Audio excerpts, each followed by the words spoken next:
Okay guys, hello. Today we're going to install Hermes Agent super quick and super easy to get you started using agents to do everything you want to do for you.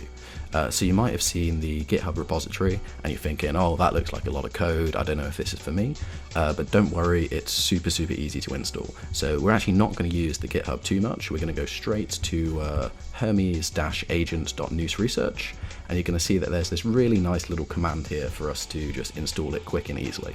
So we're literally just going to copy and paste that over into our terminal, press go, and it's going to get started. So one of the things to note here is if you are on Mac OS or like any kind of Linux distribution, as long as you're like an admin user, it should just install straight away and just get going.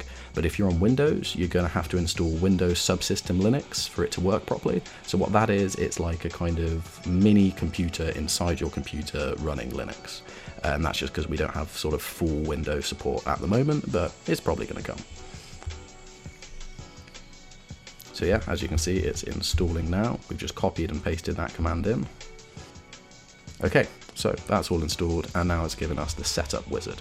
So let's have a look at this properly. It's asking us what models and providers we're going to want to use, what terminal backend, messaging platforms, tools to configure, and some of the agent settings. So we're going to walk through all of that now. So just click enter, and now we can pick what thing we want to kind of, what inference provider we want to host all of our models. So of course, for this tutorial, we're going to click login with our Noose portal, because this gives us a lot of models and it's kind of what Hermes Agent is really built for at the moment. So if we just tap that one, it's going to open up a browser here, and we can just click approve on that. And now as long as you have a subscription on your Noose account, it should all set up automatically, which we do.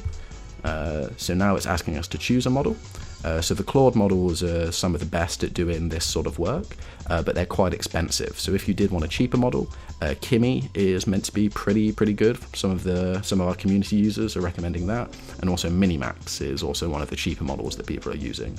Luckily today we don't have to worry too much about the expense, so I'm going to go with Claude Sonnet. So that's set up Claude Sonnet as our default model.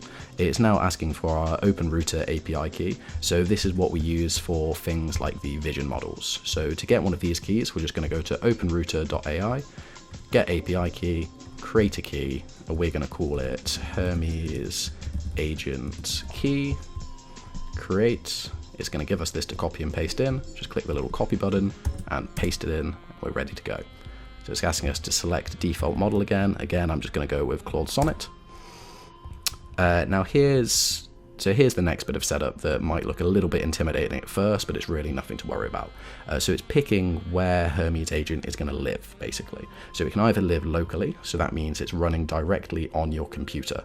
So it's got access to absolutely everything and can kind of do whatever it wants. Now this is a really good way to install things if, say, you're running it on its own little Mac Mini that it just has control of, or on a Raspberry Pi, or you've set it up on your Android phone. But to keep things a little bit safer and a bit more secure, we're actually going to run it in Docker. So Docker, again, it's like running a small computer inside of your computer. So to set this up properly, you're going to have Docker already installed. On Mac, this is super easy. If you have brew, you can just do like brew install Docker, and it should set it all up. The other options here are good for kind of other situations. So Daytona, this is it's like a site that you can go to that has persistent cloud development stuff, so it kind of keeps it all off your machine completely. SSH, this will kind of connect you into another computer and let you install it there. But like I said, today we're just going to go with Docker. Just click enter again to kind of do the default Docker image. It's going to ask you for a lot of different setup instructions. We're just going to keep all of these as the default for now. So this is basically configuring how much memory and space it has. Here are some of your agent settings. So it's asking us now like how many iterations it can go through. Again, we're going to keep this all at the defaults, but if you wanted to save money, you could set these a little bit cheaper. If you wanted your agents to really go crazy, you can set it to a very high number so they can just keep iterating and exploring, but we're going to keep it at default. Okie dokie, so now it's asking us for the tool progress mode. Again, we're just going to give it all. So it's going to show us every single tool call that it's doing, but you can also turn this off if you just don't really care about what it's doing and you just want it to do it without showing you. But if you really care about what it's doing, you can enter the verbose mode, and what that's going to do is show you kind of all of the back-end stuff that's going on. But again, we're just going to keep it default for now on all. So now we've got the context compression. So this is basically when LLMs get too much text in their memory, they can start sort of negatively performing. So this is the threshold for when it takes all of that memory and just kind of squishes it a little bit. So ideally you wouldn't do this too much, but we're just going to keep it to the threshold. We're just going to keep it to the default threshold. So here's another important setting. It's the session reset mode. So this is going to choose how often the sort of session and the memory resets. So for my use cases, I like it to actually never reset unless I tell it to. But for your ones, you might want to have it reset every day, or, you know, reset after X minutes with no messages. But for me, I like it never resetting unless I tell it to. So now we can set up some messaging platforms. Now I don't actually use Telegram, so I'm going to skip that. I don't want to set up a Discord, so I'm going to skip that too. And I hate Slack, so we're not going to set up a Slack either. But if you were going to set all of these up, they're super easy. You just click Y and then enter like your bot token, and it will set it up straight away. So here are all the skills that Hermes comes sort of built in with. So we're just going to keep all of these default. If you are like an ML researcher and you want to do some really cool stuff, you can click space on the RL training, and that will give you access to our Atropos environments that really help with kind of RL training of LLMs. But for now, we're going to turn that off because this isn't on my big computer, this is just on my Mac.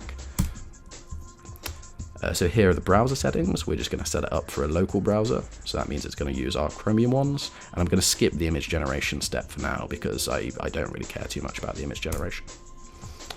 For text-to-speech, Microsoft actually provides us with a pretty decent free text-to-speech system. So we're just going to choose that one. And now it's asking us for the open router key again. So we're just going to go copy our same open router key here and pop that back in. Now we're going to set up Firecrawl. So what Firecrawl is it lets us do like searches. So we're just going to pop onto Firecrawl, get our API key here and paste that in. So I just copied and pasted that. You might not have been able to see me paste it in because it's kind of guarding my key from you guys. But I did indeed paste that in. And there we go. Hermes Agent is all set up. If we want to see any of that config, we can just type in Hermes config edit, and it opens this nice little window for us to edit any of those settings that we want. To exit this setup window, you just click Control and X, and now you're out of that and back into your normal terminal. Now before we get started using the agent, it's always good to type Hermes update, just to make sure we're on the absolute latest version. So that's pulling in some updates right now. So even though I've literally only just installed it, there's already some updates to go. So that's why it's always worth updating. Okay, now we are ready to go. We're just going to type in Hermes, and it's going to get us started. So here we go. We have the agent all ready to go. Let's make that a little bit bigger for us. So just to text that everything is working okay, let's just say hi. And brilliant, the model's responded, so that means we can properly get started. So if you want to see some of the kind of skills and commands that you can do with Hermes easily, if you just type in slash, it's going to give us a big old list of all of our slash commands. Now you can see there's quite a lot of stuff here, and we're not going to go over all of them, but some of the more important ones we can talk about now. So we have slash help. That's going to display all of the help messages. So if we have a read through this, it basically tells us how everything works. We can type slash, we can try slash tools to give us a list of all of our available tools. Slash model to show us all of the different models, but we can also type model and then a name of a model to change the model into that model. But I quite like using Sonnet, so we're going to stay with Sonnet for now. Cron here, this is going to set up a cron job, which basically schedules things to happen. So you can have Hermes Agent run a certain search every day at, right in the morning to give you your daily news update and things like that. The verbose command is pretty useful, so it just gives you more information on what Hermes Agent is doing. So if you hid that in the starting setup bit, you can turn that back on. So one of the first things that I like to do from a fresh new agent is let's set its personality.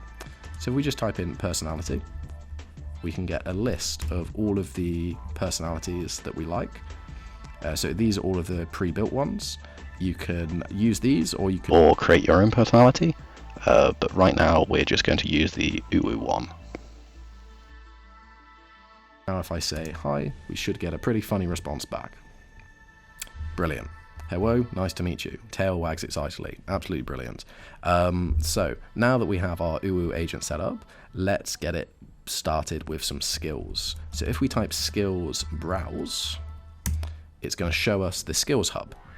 So this is like a big repository of all of the skills that users have chosen to upload.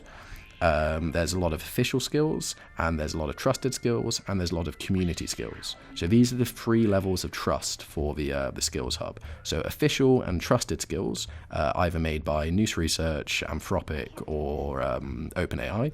So chances are they're going to be very, very safe to use, and not affect your computer negatively.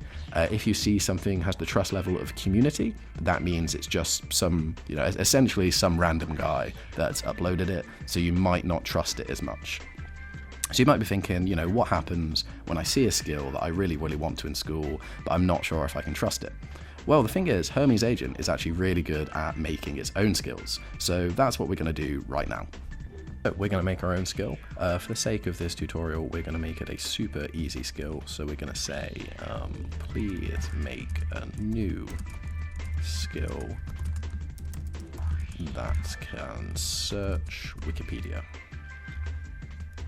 So we're making a Wikipedia search skill so it can get a lot of trusted information from Wikipedia easily, anytime it wants.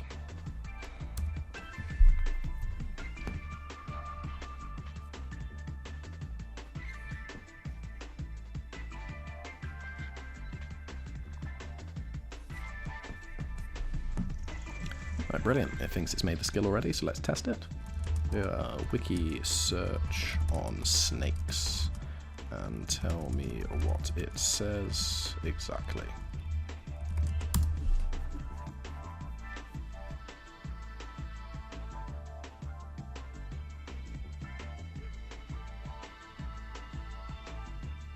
And bang, just like that, we've got the exact information from Wikipedia.